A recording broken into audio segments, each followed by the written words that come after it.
तो सबसे पहले गुड मॉर्निंग और सुप्रभात छात्र एवं छात्राएं। तो मैं आज आप लोगों को बतला दूं कि मैंने आप लोगों को कल पढ़ाया था फोर्थ क्लास की हिंदी का फर्स्ट पार्ट 1 जो कविता था वो जो मैंने पढ़ाया था कल।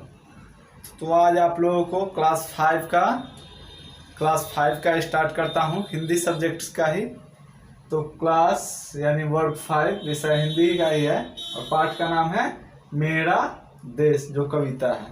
तो मेरा देश यानी मेरा देश का मतलब हमारा देश, हम लोगों का देश, भारत देश। हम लोग का देश कौन सा है? भारत देश। तो आज हम लोग जानेंगे कि भारत देश में क्या है और क्या क्या है। भारत देश आखिर मतलब इतने पवित्र बोले क्यों जाते हैं, इतने पवित्र कहे क्यों जाते हैं, आज इसके बारे में हम लोग पढ़ेंगे। ओके, तो आप लोग भी अपना क्या है कि आप लोग भी अपना हिंदी का बुक निकाल लीजिए और जल्दी से रेडी हो जाइए। ओके, तो चलिए मैं आप लोगों को फर्स्ट पार्ट देखता हूँ, इसमें क्या है। फर्स्ट पार्ट है आप लोगों का मेरा देश यानी हम लोगों का भारत देश।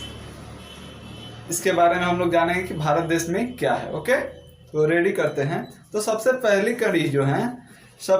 कड़ी बतलाता है कि सुंदर मंदिर बिना बांसुरी, ऊंचे पर्वत गहन गुफाएं, यहाँ गूंजती वेद रचाए, गौरवशाली महिमा मंडित, भव्य अनूठा मेरा देश।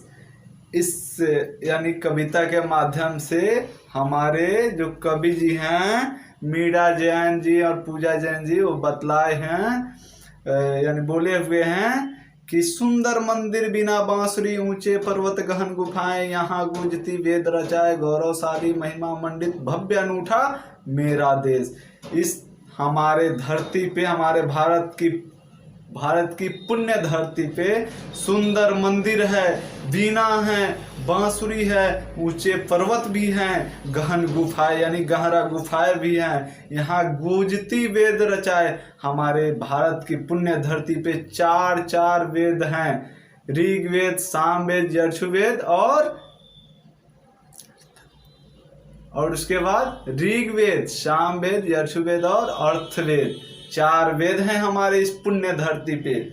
और उसके बाद भव्य अनूठा मेरा देश, हमारा देश जो है सो भव्य इसी के कारण कहे जाते हैं। ओके, तो अब देखते हैं दूसरी कड़ी क्या है। दूसरी कड़ी में कहते हैं कि बड़े तपस्वी, बड़े यशस्वी, सिद्धनाथ योगी और ज्ञानी महापुरुषों की जन्म स्थली या संस्कृतियों की यहाँ मिले निशानी। हमारे इस भारत की पुण्य धरती पे बड़े तपस्वी हैं, बड़े यशस्वी यानी मतलब हमारे इस पुण्य धरती पे योगी और बड़े बड़े ज्ञानी, बड़े बड़े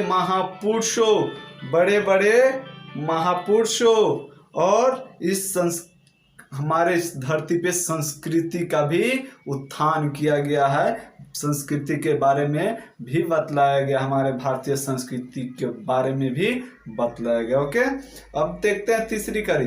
जब जब विचलित होते मानव शांति खोजने आते भारत, दूर सुदूर देशों तक फैली इसकी सुंदर कई कहानी। जब जब कोई इंसान भटकता है, अपनी राह भटक जाता है किसी का, तो वो शांति खोजने के लिए हमारे इस भारत की पुण्य धरती पे, पूज्य धरती पे मतलब आते हैं।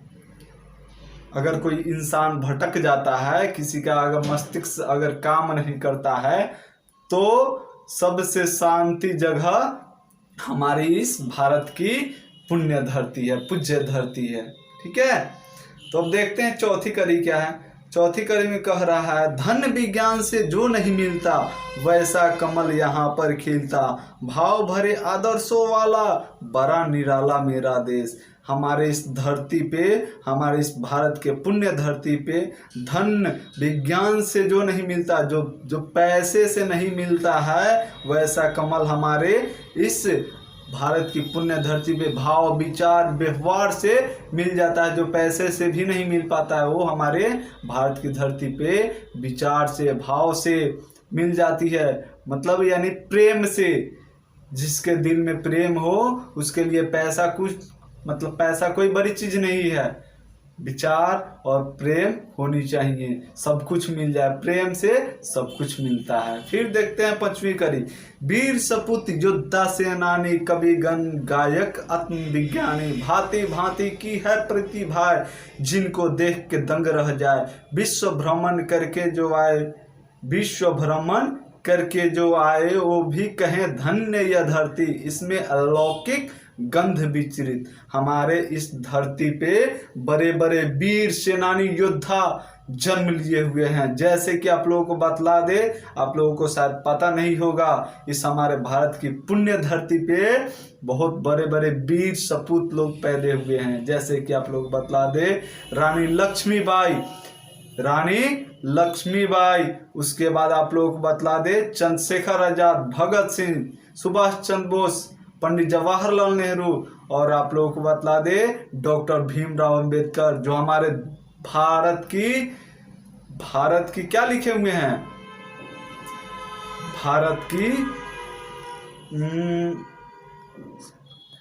भारत की संविधान लिखे हुए हैं। ओके, हाँ, भारत की संविधान लिखे हुए हैं। Right, good, very good. तो अब इसके बाद आप लोग को देखते हैं 6ठे कड़ी में क्या है।